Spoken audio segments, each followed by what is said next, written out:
Our loving Heavenly Father knows that choosing to develop a spirit of gratitude will bring us true joy and great happiness. But some might say, what do I have to be grateful for when my world is falling apart? Perhaps focusing on what we're grateful for is the wrong approach. It is difficult to develop a spirit of gratitude if our thankfulness is only proportional to the number of blessings we can count. True, it is important to frequently count our blessings. And anyone who has tried this knows there are many. But I don't believe that the Lord expects us to be less thankful in times of trial than in times of abundance and ease.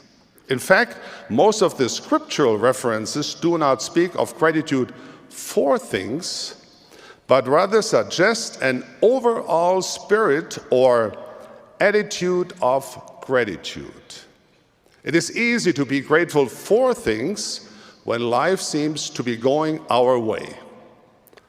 But what then of those times when what we wish for seems to be far out of reach? Could I suggest that we see gratitude as a disposition, a way of life that stands independent of our current situation?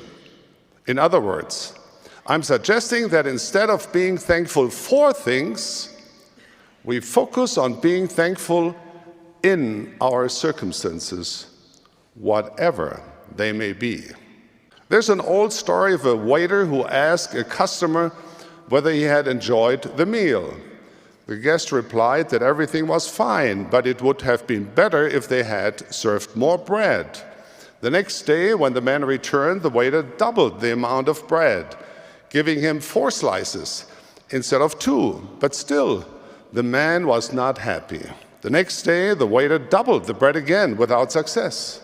On the 4th day, the waiter was really determined to make the man happy.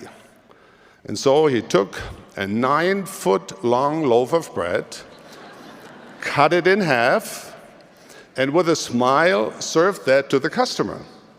The waiter could scarcely wait for the man's reaction. After the meal, the man looked up and said, "Good, as always. But I see you're back to..." Watch the full message here.